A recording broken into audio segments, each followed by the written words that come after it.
Assalamualaikum warahmatullahi wabarakatuh. Nama saya Nadila Arnasuha binti Muhammad Adnan bersama sahabat saya Nurul Nadia binti Muhammad Nur dan Muhammad Haikal bin Azlan.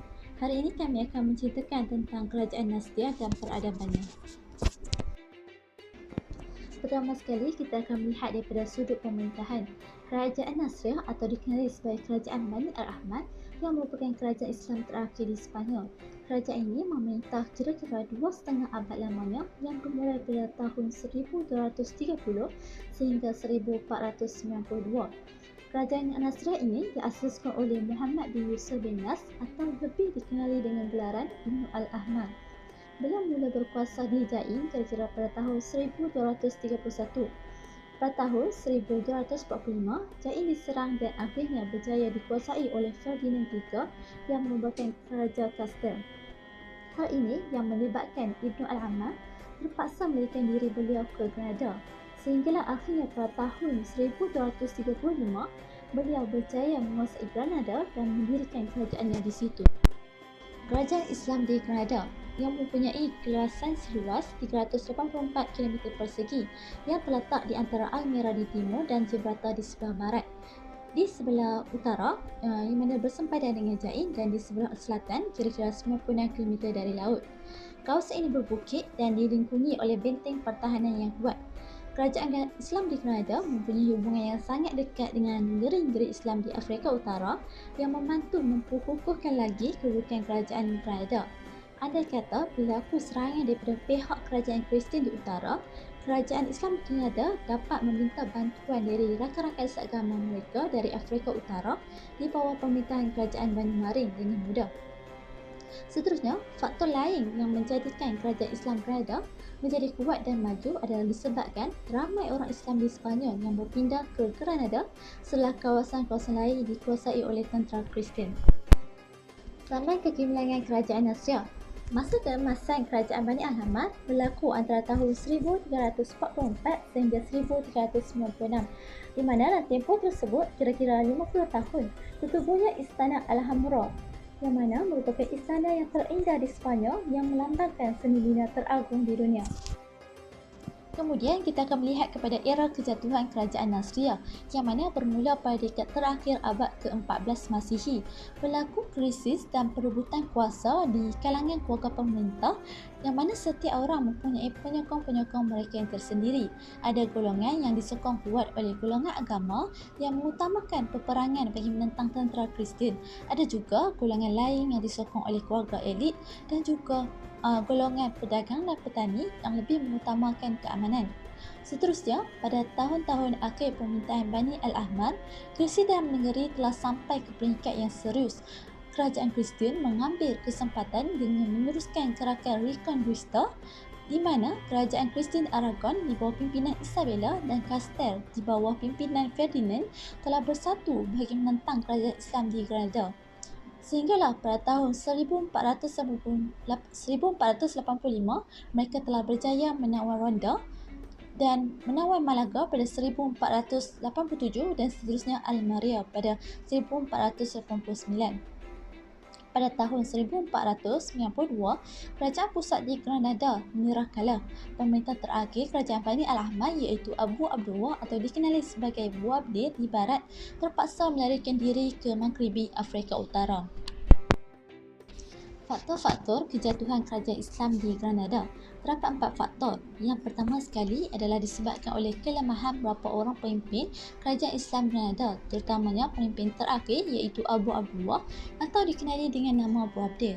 Faktor kedua adalah disebabkan perpecahan yang berlaku dalam kalangan kaum keluarga pemerintah di Granada. Sebagai contoh, perpecahan yang berlaku di antara Abu Abdullah dengan bapa saudaranya Az-Zaqar dan juga perpecahan yang berlaku di antara Abu Abdullah dengan bapanya sendiri iaitu Abu Al-Hasan. Faktor yang ketiga adalah penyatuan tentera Kristian Sepanyol yang berlaku antara tentera Ferdinand di Castile dan Isabella di Aragon ketika mana mereka menentang tentera Islam di Granada. Faktor keempat dan terakhir adalah disebabkan kebencian orang Kristian terhadap Islam dan penganut-penganutnya yang menyebabkan mereka menjalankan operasi bagi menghalau orang Islam keluar dari bumi Sepanyol. Seterusnya kita akan melihat kepada pasca pemerintahan Kristian di Granada. Situasi ini berlaku selepas kejatuhan Kerajaan Nasriyah di Granada pada tahun 1492 yang mengakibatkan pemimpin terakhir Kerajaan Nasriyah iaitu Abu Abdullah atau dikenali dengan nama Abu Abdil terpaksa melarikan diri ke Maghribi Afrika Utara. Pada tahun 1499, Kerajaan Kristen Granada telah melakukan kekejaman terhadap orang-orang Islam yang mana mereka memaksa orang Islam supaya memeluk agama Kristen dan buku-buku tentang agama Islam turut dibakar. Kemudian pada tahun 1502, Kerajaan Kristen telah mengeluarkan perintah agar orang Islam Granada keluar daripada negeri tersebut sekiranya mereka enggan membuka agama kepada agama Kristen. Seterusnya pada tahun 1525 dan 1526, perintah serupa turut dikenakan kepada penduduk-penduduk Islam di wilayah-wilayah Islam lain di sekitar Sepanyol. Pada tahun 1526, secara rasminya tiada lagi penganut-penganut agama Islam di Sepanyol selepas tahun 1526 atau selepas beberapa tahun dikuatkuasakan perintah tersebut pada tahun 1566. Namun, terdapat segelintir golongan Islam yang masih mengekalkan agama mereka namun dalam keadaan bersembunyi. Pada tahun 1569, orang Islam mula bangun memberontak dan dibantu oleh Kabinet Kerajaan Uthmaniyah di Algiers. Kemudian, antara tahun 1609 sehingga 1614, dianggarkan kira-kira 500,000 orang Sepanyol berpindah ke Afrika Utara yang mana ini dianggap sebagai peringkat terakhir perpindahan orang Islam dari Sepanyol. Seterusnya, ini merupakan gambar raja yang menunjukkan susur galur pemimpin kerajaan Islam di Granada, yang mana pemerintahan kerajaan Islam di Granada bermula di bawah pimpinan Ibnu Al-Ahmar pada tahun 1232 Masihi dan berakhir di bawah pimpinan Abu Abdullah atau dikenali dengan nama Abu Abdil pada tahun 1492 Masihi. Okey, seterusnya kita masuk pula kepada bidang kesusasteraan. Perkembangan kesusasteraan atau lebih umumnya dikenali sebagai bidang persuratan pada zaman terakhir kerajaan Islam Sepanyol lebih tertumpu kepada penyusunan dan penyuntingan, iaitu tiada lagi cara yang berupa asli. Dan antara tokoh-tokoh yang muncul pada zaman ini yang pertama ialah Ibnu Malik. Nama sebenar beliau ialah Muhammad bin Abdullah. Beliau dilahirkan pada tahun 1203 dan beliau telah wafat pada tahun 1224. Beliau telah dilahirkan di Jain dan merupakan seorang ahli tata bahasa. Sebanyak 7 buah kitab karangan yang telah disenaraikan oleh Brockleman, antaranya ialah kitab Tasahil Al-Fawaid wa Takmil Al-Maqasid dan kitab Al-I'lam bi Thalas Al-Kalam. Tokoh yang kedua ialah Abu Hayyan. Beliau telah dilahirkan pada tahun 1257 dan wafat pada tahun 1344. Beliau adalah seorang ahli tata bahasa Arab, Turki dan Habsyah. Dan seterusnya tokoh yang ketiga pula ialah Ibnu Sa'id Al-Maghribi. Beliau telah dilahirkan pada tahun 1213 dan wafat pada tahun 1226. Beliau telah dilahirkan di Granada dan telah meninggal dunia di Tunis. Beliau merupakan seorang ahli sejarah, ahli penyair dan ahli antologis. Dan beliau telah mengeluarkan 2 buah buku sejarah Sepanyol iaitu Al-Mughrib fi Hula Al-Maghrib karangan Abdullah bin Ibrahim dan Al-Mushid fi Hula Al-Mashriq. Dan antara karya bapa beliau pula ialah Unwan Al-Muqassad wal Al-Mutribut, Al-Ghusul Al-Yani'ah fi Mahasin Al-Syu'ara dan Rayat Al-Mubarrizin wa Ghayat Al-Mumayyizin. Tokoh yang keempat pula ialah Lisan ad-Din Ibnu Al-Khatib. Beliau telah dilahirkan pada tahun 1311 dan telah wafat pada tahun 1325. Beliau merupakan tokoh yang paling agung yang muncul di Granada. Beliau telah dilahirkan di Loja iaitu kira-kira 50 km dari kota Granada dan telah meninggal dunia di Fez.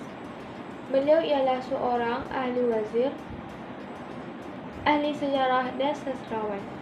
Beliau telah menulis sejarah, biografi tokoh-tokoh Sepanyol, maqamat dan muashah dan urjuzah iaitu yang berjudul Raq al-Hulal fi Nas ad-Duwal. Dan antara karyanya yang lain ialah Al-Ihata fi Tarikh Al-Gharnatah dan Lamhah Al-Badriyah fi Ad-Dawlah An-Nasriyah iaitu tentang sejarah kerajaan Granada.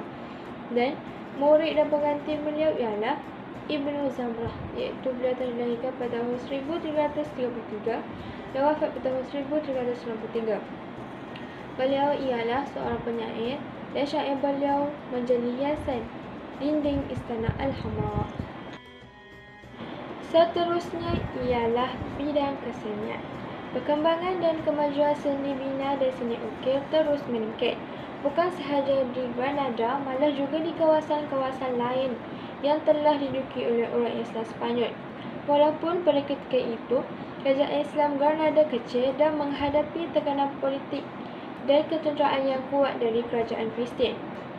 Kesenian yang lahir di luar Granada dipanggil sebagai kesenian golongan moderat, iaitu orang Islam yang tinggal di bawah pemerintahan Kristen. Dan kesenian yang lahir di Granada dipanggil sebagai kesenian Granada.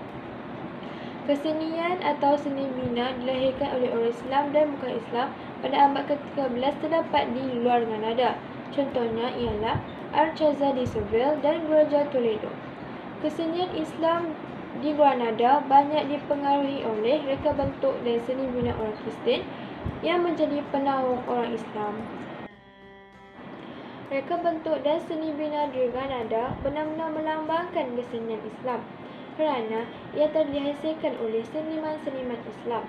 Contoh yang paling jelas kita boleh lihat iaitu pada Istana Al-Hamra kerana ia masih mengekalkan reka bentuk zaman keagungan Islam di Sepanyol. Di samping itu ditambah dengan ciptaan-ciptaan baru dalam bidang seni bina Islam diperlihatkan juga pada Istana Al-Hamra. Al-Hamra merupakan sebuah bangunan yang sangat indah terletak di sebuah bukit iaitu Sierra Nevada. Ia telah mula dibina pada abad ke-13 Masihi dan lengkap binaannya pada abad 14 Masihi. Istana Al-Hamra dipenuhi dengan hiasan berwarna emas dan reka bentuknya yang sangat menarik. Ia juga telah dianggap sebagai sebuah bangunan yang paling indah di dunia.